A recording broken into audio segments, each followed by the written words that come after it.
Guys, got a little bit different video for you today. I'm actually at my buddy Josh's shop called Toymented in Brandon, Florida, and a couple of purposes behind this video. Number one, we just want to show you some cool metal vinyl records, and of course you'll get to meet Josh coming up here soon. He's also a metal musician in the area here, but we also want to talk to you about a really awesome show that I'm going to be playing coming up soon, so hang around for all that.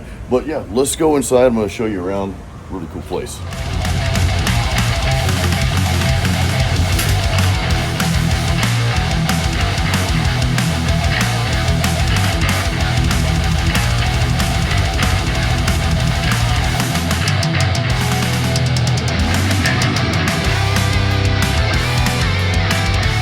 We are going to look at some cool vinyl records. Just want to take you guys along on just a cool little journey here. We'll go back in time a little bit, but we got some pretty serious metal records here, dude. Yep, I try to have an awesome selection of metal. It's one of the best I've seen, especially in the area. We're really the only record store in Brandon, so we have to obviously represent metal because that's my thing, and represent branded metal, which is playing right now, but you can hear that. We're going to do some of that. Yeah, actually Siren's playing on the radio right now, man.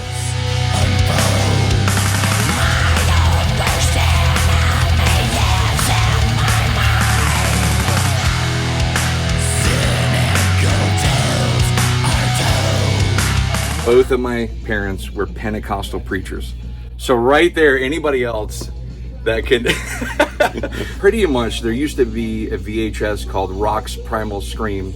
And what it was telling parents what music to not allow your children to listen to, right? Well, on that, and at that time, I would, most of the metal was, Quiet Riot, more of the heavier hair band kind of stuff. That was like about the heaviest stuff out there. Bands like Metallica and Slayer and all that, they were just beginning to get going. I would say for sure this right here, just because of the video, if anybody's ever seen that video, and I love Dee's hair on the back right there, just freaking cool as hell looking. Image was a big thing for me, because I didn't have any metal friends. Like, I went to school, it was everybody liked rap music.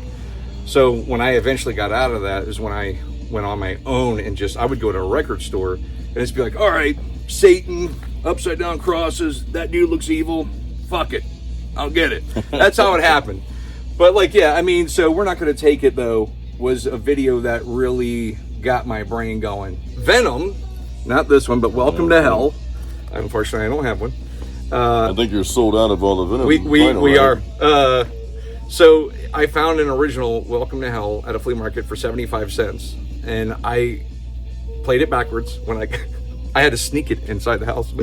That's really what got me really interested in vinyl collecting.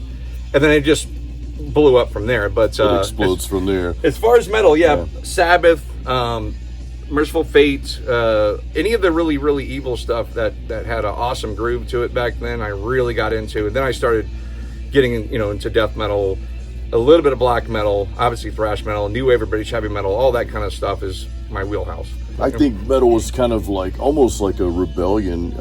It was kind of that rebellion against the norm, against what society thought you should be and should do. Of course. Kind of mixed in with some of those, like myself, and you probably too. We didn't grow up together, man. Yeah, but I was in Pensacola, you were in this area, but right. But we felt, those who didn't really fit in and kind of felt like an outcast or whatever, this was kind of like, oh, we heard metal for the first time. Oh, we're home. This is it, It's like reading a comic book or watching a movie. It's a fantasy, and it's cool.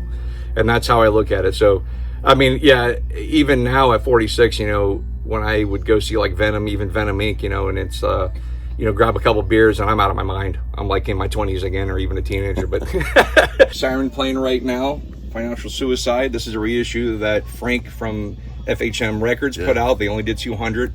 So it's already kind of rare. And this is when, Doug went to Germany and recorded this record.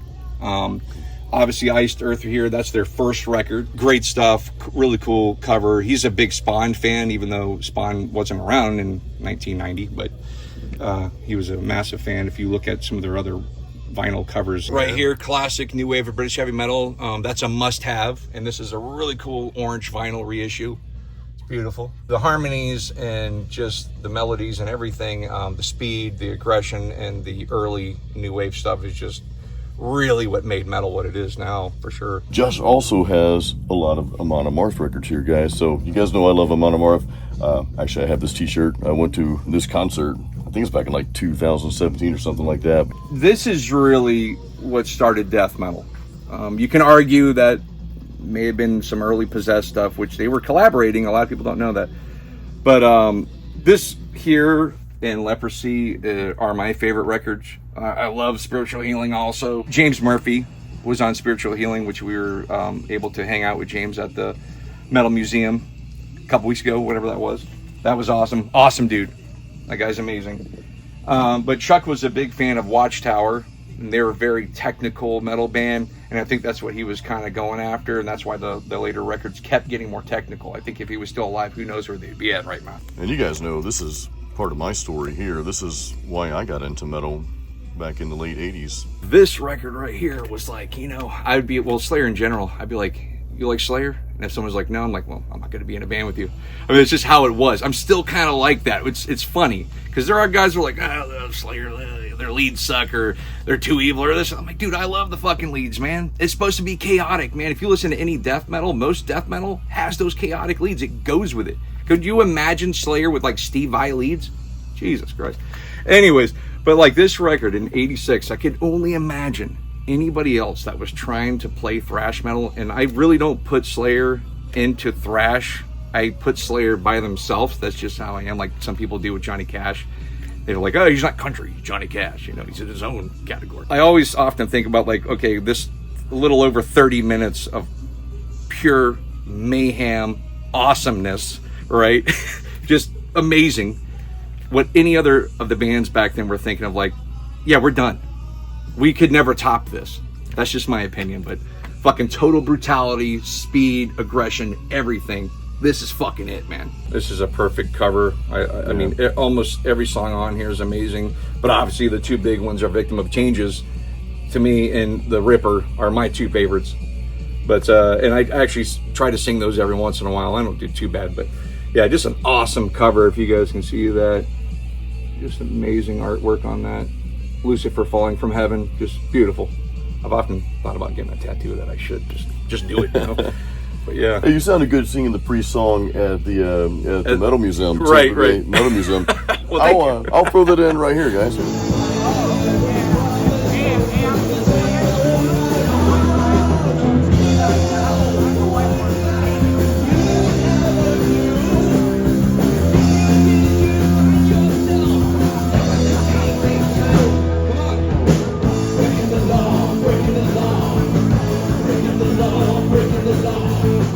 So Josh, dude, I mean, we could sit here and go through the collection. I mean, you get so much in here, but why vinyl, man? Why vinyl? Ask yourself that question, right? You can have Spotify, Apple Music, whatever you want to use, right? But there's something about this. There's something about this, about the art, the collectability. Is the sound better? Yep, it is, right? All that kind of cool stuff. And also, this is a tangible item that you can resell down the road if you have to, or whatever. With Bluetooth or whatever, I mean, that's it. You don't own it. It's not there. You know, who knows, with technology one day, gone. Guess what? We're not even doing it anymore. But there's just something about it that it's a ritual, right? Taking it out of the jacket, putting it on, lifting the needle, you know, or should I say, you know, when we're talking about needles, everybody gets all weird stylish. Sorry. There we go. But, you know, and what's, you can really get really in deep with this stuff where, I mean, a stylus alone can be, you know, $50,000, which is crazy. But, I mean, that's a whole nother thing, but that's a whole nother segment. There's just something about vinyl, you know, that really should be, if there was a way to get in somebody's brain and really find out what turns them on with it. But for some people, it might be like, well, my mom and dad had it, whatever, my siblings or whoever, that's what I grew up with. Some people, believe it or not, they're completely against anything that's technology. Like, you know, I'm not gonna get this. They're listening to me. They're following me. They know what I'm doing. Who knows? Whatever. You have the old school people like that. For me, it's just, I don't know. I like the size of it, holding it in my hand. What if it came with posters, a lyric sheet, cool different colors, the sound of it. There's just so many different things. But and then you also have people that just like to collect things like me. I'm a kind of a hoarder, to be honest, so I have to have the real thing. Hence this store, dude. Like, there's a lot of stuff in here, by the way. It's insane. But yeah, no, for a guy that really started with nothing, that's the thing too. I had nothing. I had no inheritance, no nothing at all. So to be like, okay, well, I have the knowledge and experience to go to flea markets or different places to find this stuff. That's when you can still find stuff back then. Now you're lucky if you bring home a good bag of bananas home from a flea market. But back then you could really go and just, bring 50 records home that you got for $1 a piece, first pressing stuff. It just doesn't really happen anymore like that. So we got this pretty big show coming up called BARF, BAHRF, and that's the Bay Area Hard Rock Fest, number 10. Number 10. Yeah. Wow, dude. It's crazy. Well, 17 years in the making, pretty much. It's one of those things I was like, am I going to do another one? Am I going to do another one? And here we are. And what another one it is. This one's probably the best I've ever put together. Amazing bands. The venue's great. Keith from Oblivion's going to have a awesome light setup and fog machine, all kinds of cool stuff going on. There is I want to say something on camera, but I can't. There's going to be some surprises from Oblivion and Siren. So you guys do not want to miss this. But, and obviously Jason's band is opening up. Can't wait to see that either. Because last time I actually missed you guys. You missed me, yeah. We couldn't leave the store early enough to get out there. So I'm glad that I'm going to actually get to see him this time. Yeah, well, hey, thanks for including me in this. Oh, no, man. Hell yeah. Guys, this is going to be on March 7th. It's in the Brandon Valrico area here. I'll have all the details in the description of the video. Of course, I know this is for the local folks in this area, but hey, hopefully I can get some footage of this show too. Actually, not hopefully, we're going to get some footage and I'll have it out there on YouTube as well. Yeah, we're planning to have it a live stream. Cool. So definitely check out the Facebook page. I may play it off of different Facebook pages also, so there's different streams. This is we're already about 80% sold out. If anybody is interested in going, come up to my store here in Brandon, 435 East Brandon Boulevard, 33511, right on Highway 60. Look for the big inflatable Mario. And then, sorry for doing that in your face. Yeah, that was a hot dog, man. That was a good one too. It was right there. I was getting hungry, like a finger mustache. But yeah, or you can message me, Melissa, or the bar page itself. You can Venmo the money or Cash App, however you want to do it. The bracelets or wristbands are only $25. That's it. And that includes entrance, free beer, free pizza, 7 awesome bands, and a killer fucking time. So it's beyond well worth that. We're going to have some really cool t-shirts that we made for BARF, 3 different ones. We're going to have a BARF bag, some awesome stuff in it. So definitely pick one of those up. That's awesome, man. Yeah, I can't wait for it. I've got the same band members playing with me. Drew from the Drinking with Drew show. I'm actually wearing a shirt right now. He's on guitar. We've got Daniel Santana playing bass from the tech death metal band in the area, Precipice. And of course, I'm borrowing also Must Not Kill's drummer, William. So William James is going to be playing drums. But yeah, cool lineup. We're happy. Must Not Kill is going to be playing with us as well. So yeah, it should be a really good time, guys. Yeah, and one of my old bands, Chaos, we haven't done a show in like 15 years. So we're borrowing some guys from Grave Rot and Thrash Attack to put that together. Midnight Vice is playing. They're a newer band that's part of the whole new wave of traditional American metal. I add that in there, traditional metal, but I say American metal. We kind of took it over, because the new wave of British heavy metal, now it's like, it's our turn. Here in America, metal is getting bigger than ever. I mean, we have teenagers coming in buying vinyl. They're 15 years old. Yep, business card, man. Call Jason about BARF, by the way. We had to set reminders these days, man. What is this, by the way? Okay, yeah, well, this is the first, if you can see that there, that's technically the first BARF flyer ever. Now, this is in 2003, and it was at my house. We have some pictures that we took yesterday. Oh, cool. Funny enough. And it's such a small area. We lived in a duplex. And we set up, we had cones, we had all this stuff. There was probably 100 people out there. And within the first band, I would say maybe 4 songs in, cop showed up, done.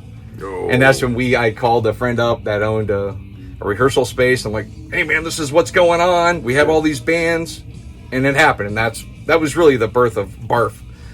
So, but yeah, no, yeah, pretty cool. That's the original one, the only one I have left, unfortunately. But whatever. I just have this little thing. Well, It dude, should be in a frame. I'm excited about this show, man. Hey, I appreciate you showing me around all the vinyl here.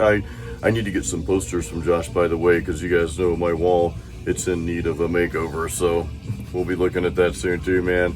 Well, dude, thank you once again, man. I Yeah, thanks a appreciate lot you for doing this, man. Hey guys, come visit Josh's store if you're in the Brandon or Tampa area. It's called Toymented. You have so much stuff here, dude. It's not just vinyl, not just metal. I mean, you got like Video everything. games, comics, toys, records, posters, shirts. We have a lot of different stuff here. Anything pop culture wise, we get it or get it in. It comes and goes, obviously.